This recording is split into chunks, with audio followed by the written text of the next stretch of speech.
আমি এখনো পরিষ্কার মনে করতে পারি সেদিনটার কথা। আমার কোলে 4 বছরের ছোট্ট একটি মেয়ে ঘুম ঘুম চোখে আমার কাঁধে মুখ গুজেছিল। আমি ওকে শক্ত করে জড়িয়েছিলাম, যেন এই দুনিয়াটা সব ঝড়ঝাপটা থেকে ওকে আড়াল করতে পারি। আমার হাতে ছিল একটা মনিল ব্যাগ, তাতে 2-3টা কাপড় আর কিছু শুকনো বিস্কুট। নিজের বাড়ির ছেড়ে আসার সময় বুঝি এই দুনিয়া টাকা ছাড়া আর কিছুই সত্যি নয়। বোনের বাড়িতে যখন পা দিলাম, মনে মনে ভেবেছিলাম অন্তত তো বুঝবে আমার কষ্ট। আমার আপন দিদি শৈশবে যার সঙ্গে হাত ধরে মাঠে ছুটতাম, বৃষ্টিতে ভিজতাম, রাত জেগে গল্প করতাম, সেই দিদি তো নিশ্চয়ই পাশে দাঁড়াবে। প্রথম কয়েক ঘন্টায় ভালোই কাটলো। দিদি হেসে বলল, এসেছিস? বাচ্চাটাকে দেখি কি সুন্দর হয়েছে। আমি মৃদু হেসে হাসলাম, কিন্তু সেই হাসির পিছনে লুকোনো ছিল কতটা কষ্ট, তাও তো দেখলো না বা দেখতেও চাইলো না। রাতে খাওয়ানোর সময় জামাইবাবু বসার ঘরে বসে বলল, তোমার এখন কি প্ল্যান আছে? আমি চুপ করে রইলাম। কণ্ঠটা শুকনো হয়ে এসে গিয়েছিল। কি বলবো, কোথায় যাব? দিদি তখন মাথা লুকিয়ে বলল, আরে বুঝতে হবে তো, আমরা তো সংসার চালাই, অতিরিক্ত দায়িত্ব নিতে পারবো না। তুই যদি কিছুদিন পারিস তাহলে থাকতে পারিস কয়েকদিন। আমি কেমন হিম হয়ে গেলাম। সংসার, দায়িত্ব, অতিরিক্ত বোঝা। আমি তো দিদির কাছে টাকা চাইনি, আমি চেয়েছিলাম একটু আশ্রয়, একটু ভালোবাসা, একটু সাহস। রাতে খাবার শেষে দিদি আমার একটা চাদর দিয়ে বলল, এই রুমটায় থাকতে পারিস, সকালে একটু দেখিস কোথায় যেতে পারিস। আমি মেয়েটিকে বুকে জড়িয়ে বিছানায় শুলাম। ওর ছোট্ট হাত বুকে গলায় জড়িয়ে ধরলো।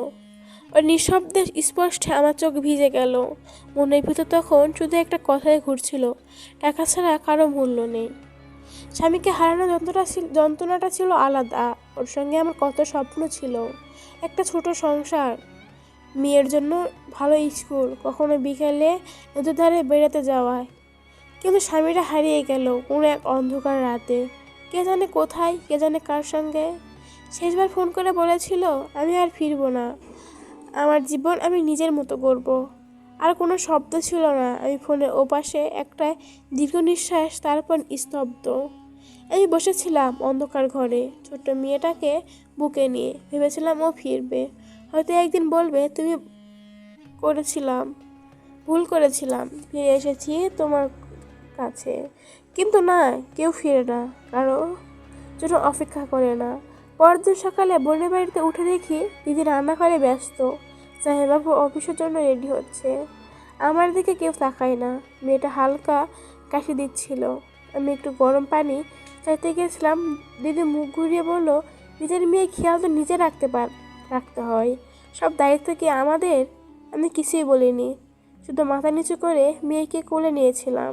দুপুরের দিকে বাবু এসে বলল, তুমি যদি কাজ খুঁজতে পারো তাহলে থাকার কথা ভেবো, এখানে এমনি এমনি থাকা যাবে না। কাজ? আমি তো সারা জীবন গৃহবধূ ছিলাম, সংসার সামলাতাম, স্বামীর সন্তান নিয়ে স্বপ্ন আঁকতাম, কখনো বাইরে বের হতে কিছুই করিনি। কিন্তু এখন এখন তো আমাকে কিছু করতে হবে। দুপুর গড়িয়ে বিকেল হলো, মেয়ে আমার কোলে ঘুমিয়ে পড়লো। ওর ছোট্ট ছোট্ট হাত আমার বুকের উপর রেখে মৃদু নিঃশ্বাস নিচ্ছিল। আমি জানালাম বাহিরে তাকিয়ে থাকলাম।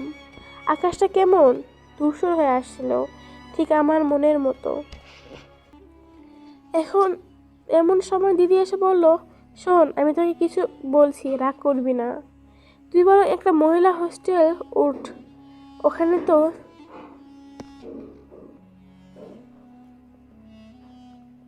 জমাটা সংসার, বাচ্চাদের স্কুল আছে, জামাইয়ের অফিস আছে, একটু সংসার সামলানো হবে। আমি কিছু বললাম না, চোখের পলকে অনেক কিছু দেখলাম। শৈশবে সেই হাসি মুখে দিদি, আমার জন্য লুকিয়ে রাখা মিষ্টি, আমার আগলে রাখার চেষ্টা, সব কিছু ভেঙে চুরমার হয়ে গেল। টাকা ছাড়া কেউ আপন হয় না, সংসার ছাড়া, ক্ষমতা ছাড়া সম্পর্ক টিকে থাকে না। সেদিন সন্ধ্যায় মেয়েটাকে কোলে নিয়ে রাস্তায় বেরিয়ে পড়লাম। পায়ের নিচে পাথর, মাথার নিচের উপর মেঘ, কিন্তু আমার বুকের ভিতর একটা নতুন শক্তি জন্ম নিচ্ছে। আমি এখন জানি এই দুনিয়ায় কারো কাছে কিছু চেয়ে বাঁচা যায় না। নিজের জন্য, মেয়ের জন্য আমাকে কিছু করতেই হবে। আমি একটা মহিলা হোস্টেলে নাম নিলাম। ওখানে ছোট একটা রুম পেলাম, যেখান থেকে একটা সেলাইয়ের কাজ শুরু করলাম। ধীরে ধীরে রাতে দক্ষতা বাড়ানো, কিছু টাকা জমালাম। মেয়েকে একটা ছোট স্কুলে ভর্তি করালাম। প্রতিদিন সকালে মেয়েকে স্কুলে নিয়ে আসতাম, তারপর সেলাই কাজ। রাতে মেয়েকে গল্প শোনাতে শোনাতে ঘুম পাড়াতাম। ওর চোখে তারা আমি দেখতে পারতাম একটা নতুন পৃথিবী, যেখানে টাকার চেয়ে ভালোবাসা অনেক বড়, যেখানে স্নেহের ছায়া টাকার মোড়কে ঠেকা পড়ে না। আজ 7 বছর পর আমি নিজের একটা ছোট্ট বুটিক খুলেছি। মেয়েটাকে বড় হয়েছে, স্কুলে ভালো ফল করেছে। আর আমি শিখেছি কাউকে ভরসা নয়, নিজের শক্তিতে বাঁচবো। পরের বাড়িতে সেই রাতের কথা মাঝে মধ্যে মনে পড়ে।